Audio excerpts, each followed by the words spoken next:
Bagaimana orang tua, begitulah sifat anaknya. Asli semuanya.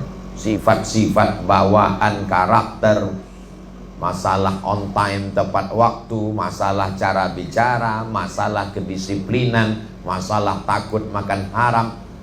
Bibit ini amat sangat baik sekali. Makanya dalam Islam, seorang laki-laki mencari perempuan sifatnya 4. Pertama, lima liha, karena dia anak orang kaya. Jadi adik-adik yang jomblo, yang belum nikah, kalau mau cari calon istri, carilah dia anak orang kaya, kebunnya sejauh mata memandang, dan orang tuanya sudah mau meninggal. Kaya, anak tunggal semata wayang. 5 liha. Yang kedua, wali hasabiha, keturunan. Ningrat, Raden, darah biru. Kenapa disebut darah biru? Ternyata darah yang paling mahal adalah darah biru. Diambil dari hewan yang tumbuh di tepi, yang hidup di tepi pantai, bentuknya seperti motor tank, namanya belangkas. Coba tulis, itu dia mengeluarkan darah berwarna biru, mahal sekali. Cuman kalau bisa istri jangan sampai darah biru, susah donornya nanti. Saya ketika periksa darah, ditusuk sama dokter, diletakkan di kaca, Ustadz Somad, golongan darahnya AB. Inilah darah yang paling bagus Ustadz, susah tertular penyakit, dan ini darah yang kuat, kata dokter. Mantap. Tapi kalau kecelakaan, inilah yang paling sulit dapat darah, dan banyak meninggal Pak Ustadz. Kadang dokter ini satu sisi membahagiakan kita, satu sisi menyusahkan hati kita. Lihasabiha, keturunan. Yang ketiga, wali jamaliha, kecantikannya. Rambutnya bakma yang terurai. Tak usahlah kita teruskan. Tapi kata Nabi, jangan kau pandang yang 3. Kalau kau lihat karena hartanya akan binasa. Kalau kau lihat karena keturunannya, berapa banyak perempuan dicopot gelar-gelar sukunya karena melanggar pantangan adat istiadat.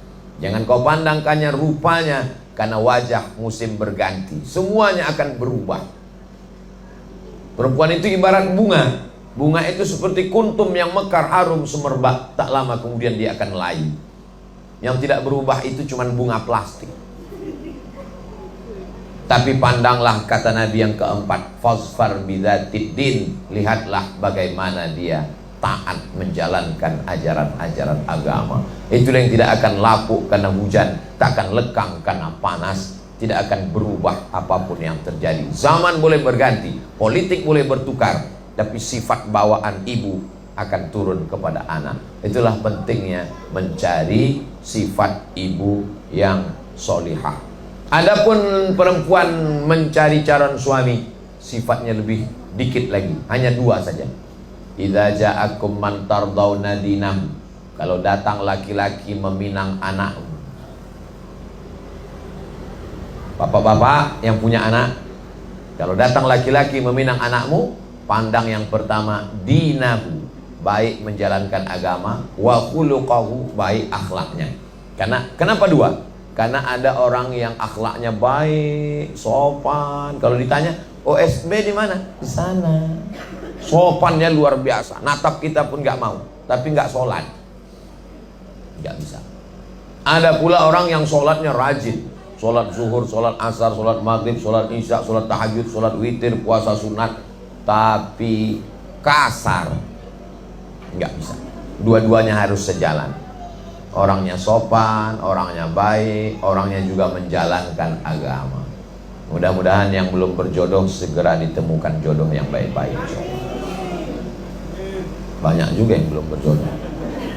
Nah, inilah dia.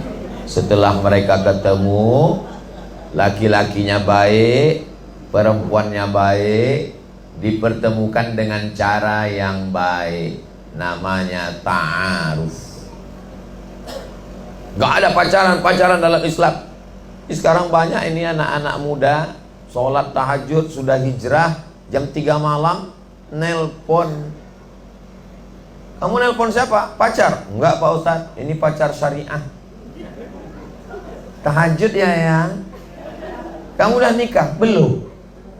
Itu anak gadis itu punya bapak, punya ibu, orang tuanya yang membangunkan. Kenapa kamu? Saya calonnya Pak Ustadz. Masih calon. Nanti setelah menikah baru. Tapi kami ini pacaran syariah Pak Ustadz. Gak ada pacaran syariah. Ini pacaran syariah Pak Ustadz. Kami aja manggilnya ya akhi ya ukhti. Bulan kedua ya abi ya umi. Bulan ketiga ya habibi ya habibat. Bulan keempat ya almarhum almarhumah. Nggak ada pacaran syariah itu.